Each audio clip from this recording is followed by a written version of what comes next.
Hello there. Hi. Hi. So we thought we'd do a video to supplement the tour I did of the interior of the cabin, a Ryder Southern Cross.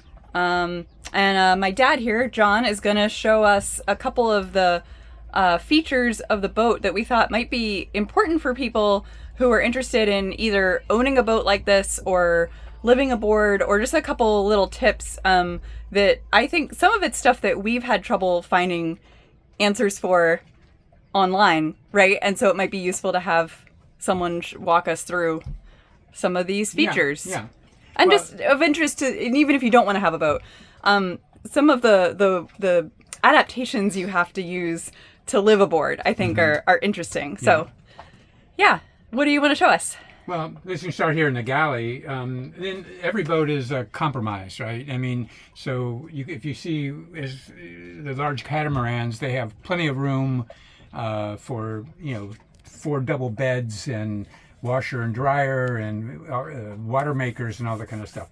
And we used to have a larger boat, and it was a very comfortable live aboard.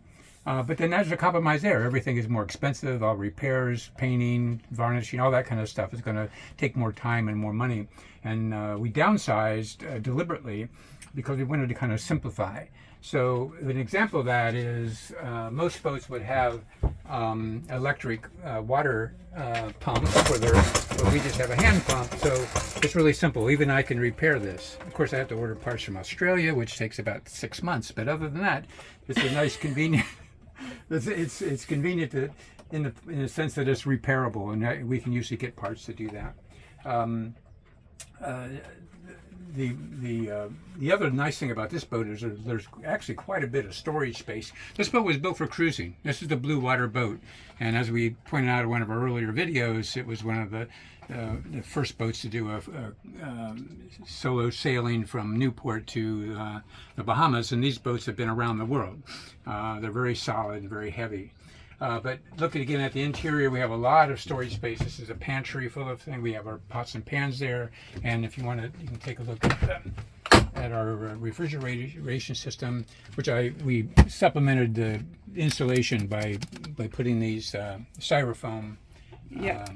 So you've lined all of it again with styrofoam, and then you have another panel over the freezer part. Because one thing we can't adjust the thermostat on this, and even if we could, we wouldn't be able to adjust the freezer versus the reefer part, right? So the reefer part is just cooled by the freezer. The freezer is a sea frost. It's a small unit. It's the size of a shoebox almost. And it's wonderful, but one of the problems we had was things in the refrigeration part was freezing. We would have frozen milk. Frozen things that you don't want frozen. Yeah, all your veggies and stuff. So over here, just to show you, we do have this was meant to be an indoor-outdoor thermometer, but we have repurposed it. We've the 3 degrees is the freezer, so we can kind of keep an eye on it, because I have mentioned before that sometimes electricity is at a premium. Right. So if it's a cloudy day, or if our solar panels haven't really have the output that we would like, we want to monitor this. We can turn off the reefer, let it warm up to a not unsafe degree, and then turn it back on. Yeah. But that's how we monitor. We've been pretty lucky here in the Bahamas because unfortunately, we haven't been able to sail very much. So, because the wind the prevailing winds are out of the southeast, and we've been going south. So, we've had the motor about every 2 or 3 days. We're running the motor. So, the engine, of course, builds the batteries up, which drives everything else. We do have 2 solar panels, 200-watt solar panels, and we've been out 2 or 3 days. And of course, Bahamas is sunny most of the time.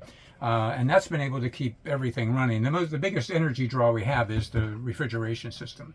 When we've been up north, we might go, if we're anchored out, we can go maybe, now I haven't had it since I had the 2 panels. I haven't tried this since we've got 2 solar panels. We just had the 1. But we could go maybe 2 or 3 days without having to run the engine. Then we'd have to run the engine for an hour or 2 to build the batteries up. We also bought new batteries, which are gel batteries that are a lot more efficient than the lead acid batteries. So another thing I wanted to point out is, and most boats have gotten rid of chart table. So this is obviously boat was built in 1975. When you actually the only kind of charts you really had were paper charts. So it not only does it have a big chart table, and this is a chair that you can sit in, but we're not using it for dirty dishes, so that you can chart out your course on the paper charts. Also, in all these multiple drawers were obviously used for storage charts for your around the world cruise, and of course we use them for. There's our charts, of course, for every place. But we're actually using it for storage. It was pretty handy that way. So the other, again, like everything is a compromise. This area here is access actually to our trash bin. Is actually access to the cockpit locker, and we're obviously using it for storage. But you could turn that into a pilot berth or a single berth for someone who's on duty or whatever. I mean, usually the pilot berth is for someone who's needs to be close to the helm, and if you're underway and they're taking a break. So, and I guess the other kind of nice features on this particular boat is the previous owners have done some nice hand carved. Looks like a eagle or an osprey or I think it's probably an eagle. I don't know. And then we've got these little dolphins everywhere. Yeah. So that's cool. And nice little touches. Stuff. Then our wood stove, as you can see, is kind of a pirate wood stove. You can see the nose and the eye. He's got one eye patch there.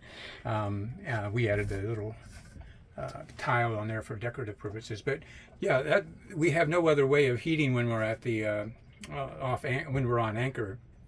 So this is basically a wood stove, and we burn wood chips. I can sometimes buy wood that people use for barbecuing, hardwood, and load that up, and it'll go several hours without having to be refilled, and it keeps it really warms up the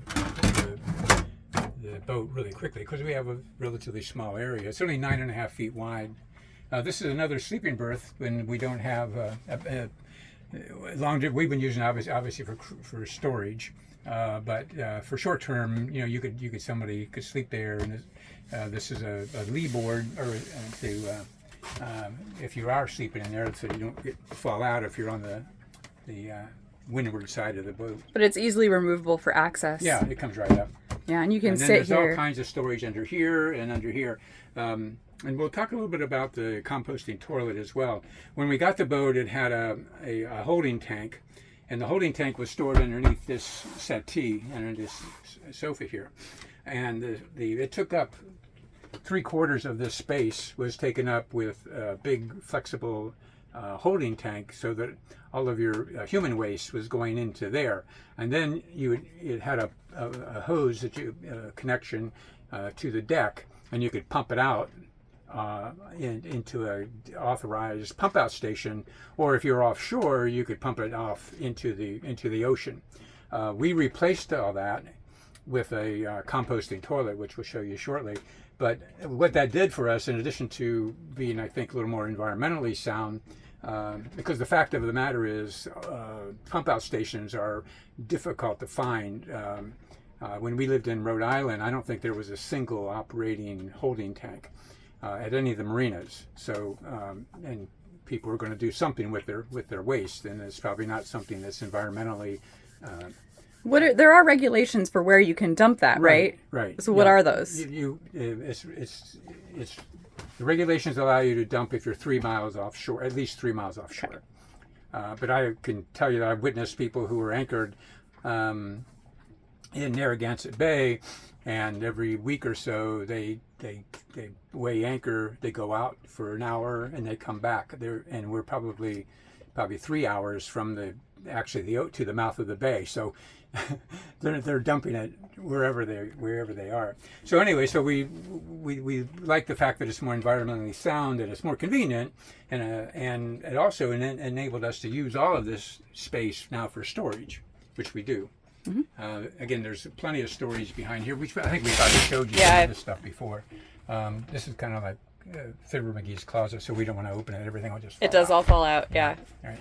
So Yeah, I will point out that when we had our boat cat Josie with us, I might have mentioned this before. This was her area in the sense that you needed a litter box, and she had a little bed that she liked to sleep in, and so that was really nice because nothing there ever moves, right? No matter how the boat is tipping around or anything, like this just keeps everything really stable. Very, very so convenient. it really wasn't that much trouble to have the litter box there or anything else because like and it nothing kept all of her stuff, litter and stuff, everything kept right there. Yeah, so. it didn't get super messy or anything. So that was really nice. Now, one thing that people, I think, if they're new to boating and they're looking at a boat, there's so many details to think about.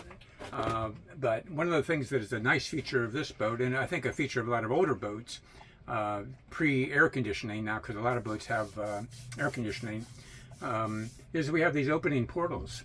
So we have 6 opening portals here in this part of the boat, and then 2 more forward of that, plus the hatches.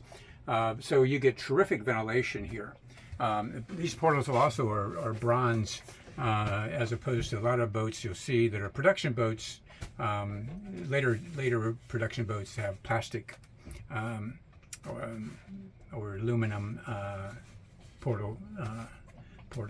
And I can say that we're getting a nice steady breeze right now. It feels good.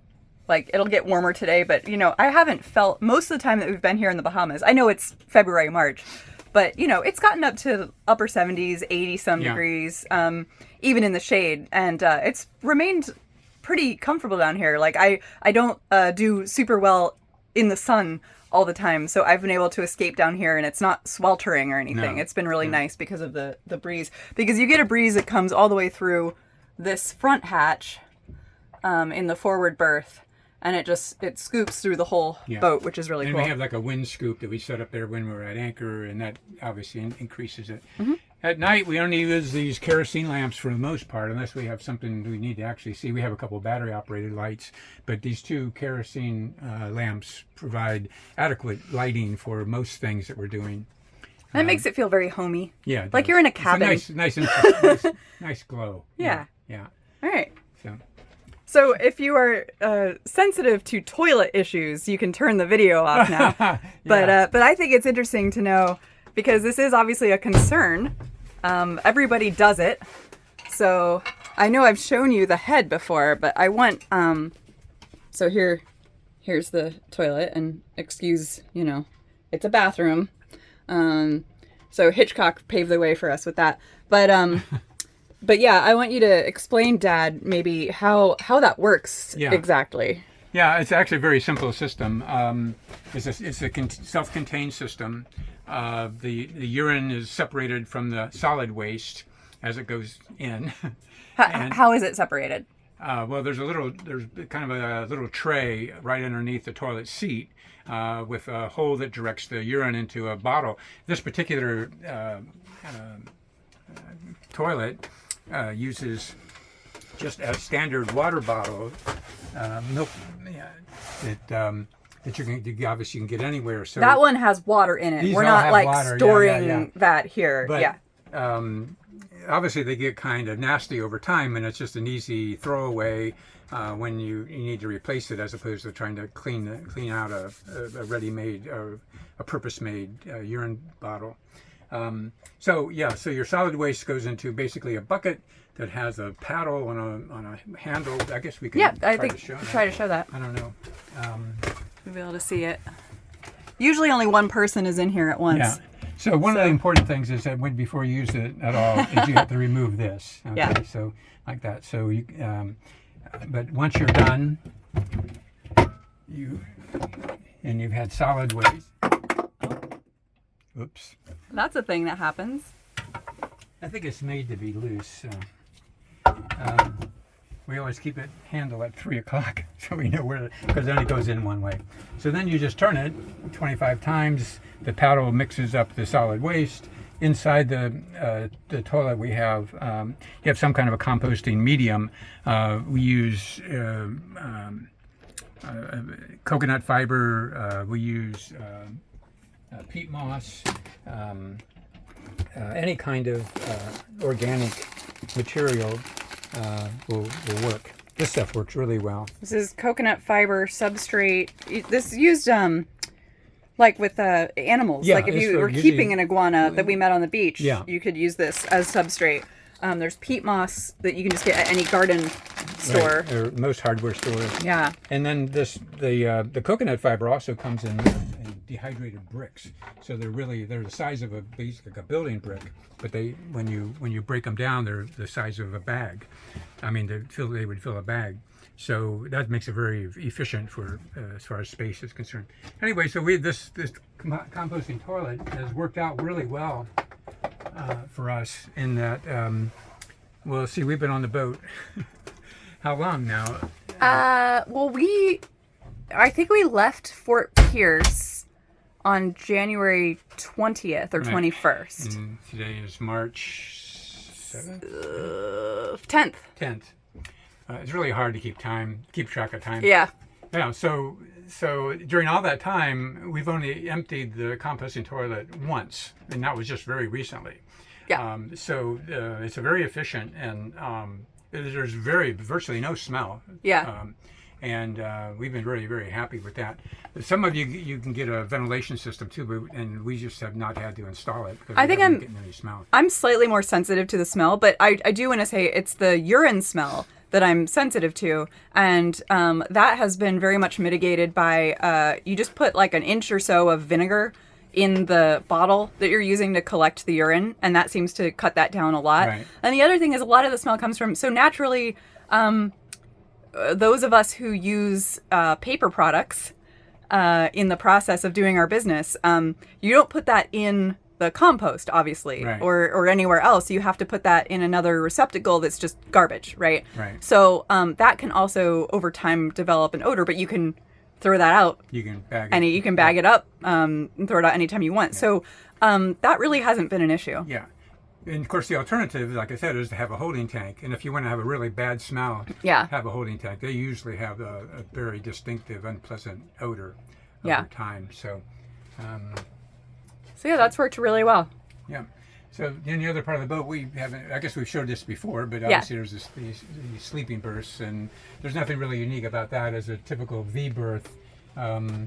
This has two single beds essentially, and they're pretty comfortable. You could build and we may end up doing that. You can build boards to go between the two to make it a larger bed. I've just been reluctant to destroy the beautiful woodwork. Yeah, I mean it is nicely done back here. You can see. We did have to buy. Would you buy like toddler sheets or Yeah, something yeah, to fit yeah, these cushions? Yeah, and they fit perfectly. Yeah. Yeah, and then the other thing about having the V berth, of course, is that you just have so much additional storage, right, Mm-hmm. without the platform here. So we've got storage underneath here. I might have shown you before, but if you lift up that, so there's, compartments all under here. There's one under here. There's something up there. There's one under this. Behind that There's woven door under is here. the anchor locker, actually. Yeah, so all of this is usable storage. So I think that that's another advantage of that system, as opposed to having like a full bed or something where you Right. might have less access to Exactly. that kind of thing. Yeah, it's true. But there's panels everywhere, and then of course that hatch, which is very nice. So you can see we're getting a nice breeze through here. Yeah. So we've forgotten anything? I mean, this is our clothes where we keep all of our clothes. You probably have showed this before as well. But, Yep, just more shelves. yeah, I get one shelf. None My of wife those. gets a shelf. So mom gets. Dirty clothes gets the biggest shelf. Yeah.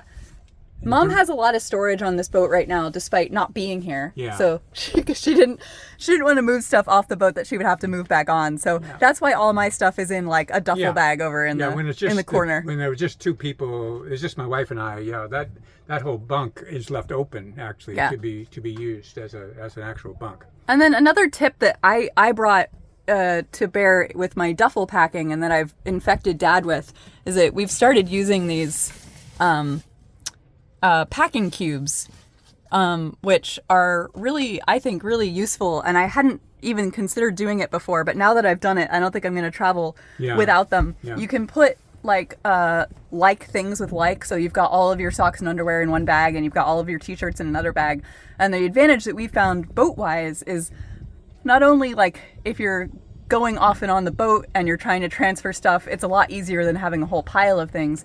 And then yesterday we forgot to close this port light when we were having some rough seas, and a little bit of seawater got in, but the only thing that got wet was a shirt that was loose.